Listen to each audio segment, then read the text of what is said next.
Hey folks, thanks for watching my video, and I hope you're getting ready for Chapter 8, the test. I know you can do it. Let me know if you have any questions, and I'd love to help you out.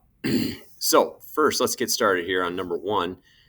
We've done some transformations to this basic parabola. The basic parabola should be at the origin. The vertex should be at the origin, kind of like this, right? And it's not. It's been moved over a certain amount, and it's been moved down a certain amount.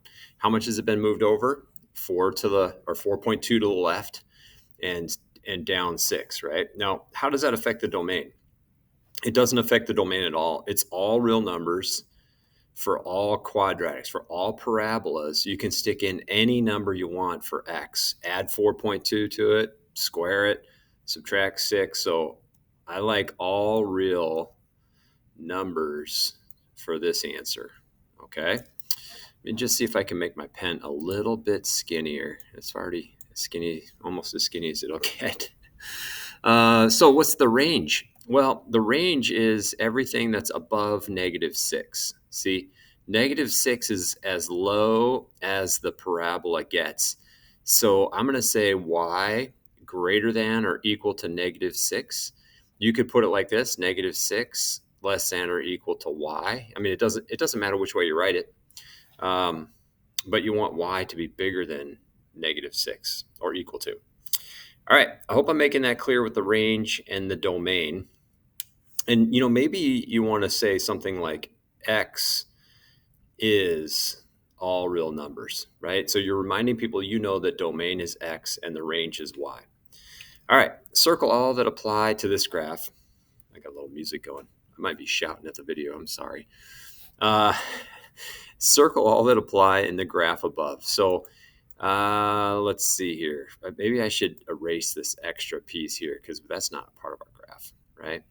All right. Well, is the graph 1-to-1? No, because it fails the horizontal line test. See, the horizontal line test is saying there are two x values for a particular y value. And there's a lot of those situations. I don't have to draw my horizontal line right here. I could draw it up here. I could draw it, anywhere above the vertex.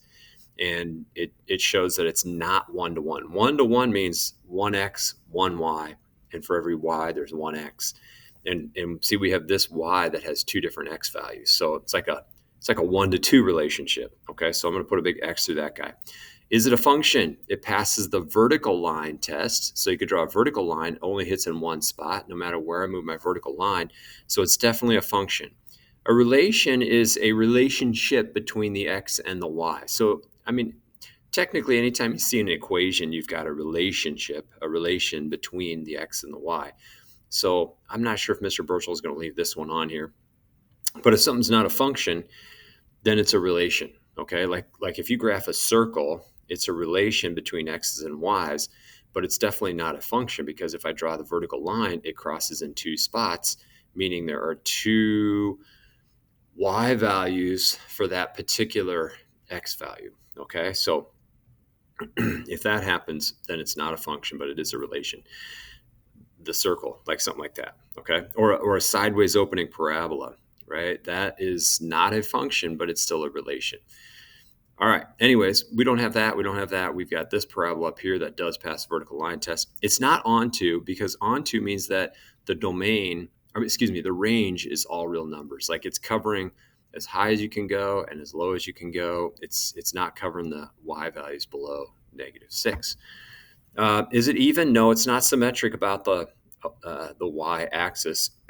Symmetric about the y-axis would be if this parabola had been over here with the vertex right on the y-axis. Then it would be even because the y-axis would be going right through the middle of the parabola.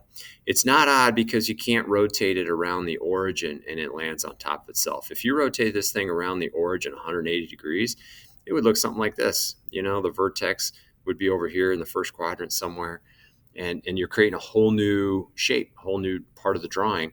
So that makes it not symmetric when it's creating new stuff after the transformations occurred. So, okay, it's not odd. Symmetric to the x-axis? No, you can't reflect this thing upside down over the x-axis. It would create something that looks like this, right? that's new stuff. You can't create new stuff if you're hoping for symmetry. It's got to be the same exact shape, so it's not symmetric to the x-axis. All right, let's see. Now, keep in mind, Mr. Birchall is going to change this drawing up here. He's going to make a different function, so be ready for all of those possibilities.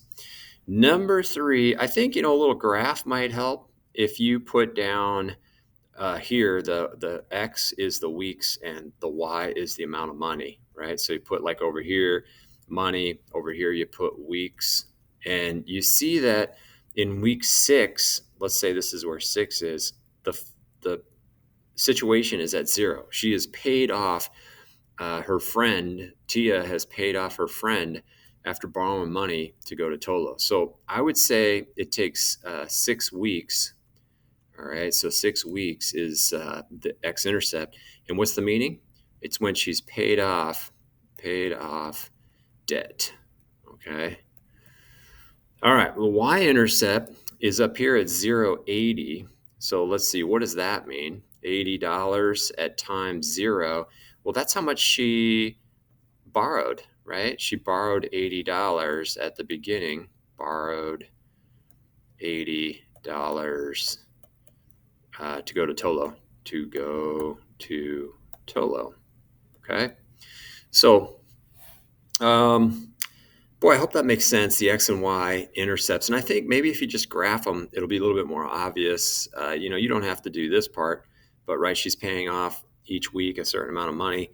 And so her graph might look something like this. I'm not saying it does. I'm not guaranteeing any of this. I don't care about any of the numbers in between. I just cared about the y-intercept and the x-intercept. All right. I think I'll stop there, and I'll make several videos. That's problems 1 through 3. I hope that makes sense. All right. Thanks for watching my video.